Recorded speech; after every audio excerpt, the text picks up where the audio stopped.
नेपाल के अंदर जो है वो अवामी इंकलाब आया है और नौजवानों का इंकलाब आया है। वहाँ नेपाल के प्राइम मिनिस्टर चौथी दफ़ा प्राइम मिनिस्टर बने थे ये। इन्होंने जो है वहाँ पे सोशल मीडिया पाबंदी लगाई तो वहाँ जो बच्चे थे वो ज़्यादातर ऑनलाइन तालीम हासिल किया करते थे, वो निकले फिर बाहर।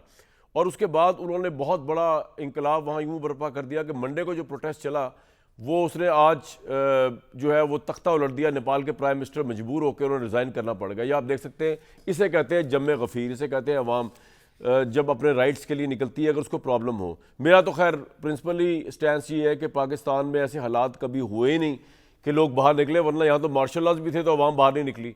तो अगर अवाम जो है वो बेहिस अवाम भी नहीं है, बुज़दिल भी नहीं पाकिस्तान की, तो हम इसलिए कंपैरिजन ड्रॉ भी नहीं कर सकते। वहाँ पे हालात बहुत ख़राब होंगे तो वो निकला है बाहर। यहाँ पे ऐसे हालात क्लेम्स करते रहते हैं इमरान खान साहब वगैरह कि जी निकलो, कानून उड़ गया, ये हो गया, लेकिन अवाम जो है जो कि आज़ाद बैठी हुई बाहर, जो जेलों में नहीं है, उनको नज़र आ रहा है उनके हालात अगर इतने ख़राब होते बाहर। खैर मैं नेपाल वापस जाऊँगा। तो नेपाल में इस लड़के की आप स्पीच सुनिए। ये स्पीच हुई तो 6 महीने पहले थी, लेकिन ये बता रही है वहाँ की जो सियासी हुकूमत है उसकी डिक्टेटरशिप, और उस डिक्टेटरशिप के ऊपर के खिलाफ जो है ये आज का प्रोटेस्ट जो हुआ सितंबर में। लेकिन इसकी दागबेल जो है ये काफ़ी अरसे से वहाँ डल रही थी। इस नौजवान की आप पैशन देखें, इसकी कन्विक्शन देखें, और ये एक नौजवान जो है ये फिर लाखों नौजवानों में जब कन्वर्ट हुआ तो नेपाल में तब्दीली आई। मैं इससे पहले कि मिडिल ईस्ट में इसराइल के बहुत बड़े हमले के ऊपर आऊँ, नेपाल के इस नौजवान की स्पीच आपको सुनवा देते हैं।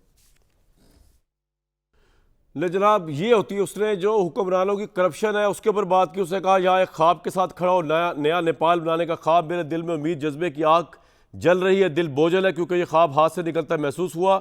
उठो और चमको आने वाले नेपाल के नौजवानों, नेपाल हमारी माँ है, इस मुल्क ने हमें जन्म दिया, पाला पोसरा, बदले में क्या मांगा, बस ईमानदारी, मेहनत, खिदमत।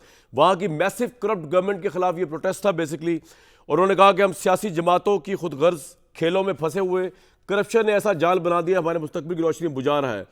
और नौजवानों को उन्होंने कहा तब्दीली, इस लड़के ने तब्दीली का नारा लगाया, ये जेन्युइन था।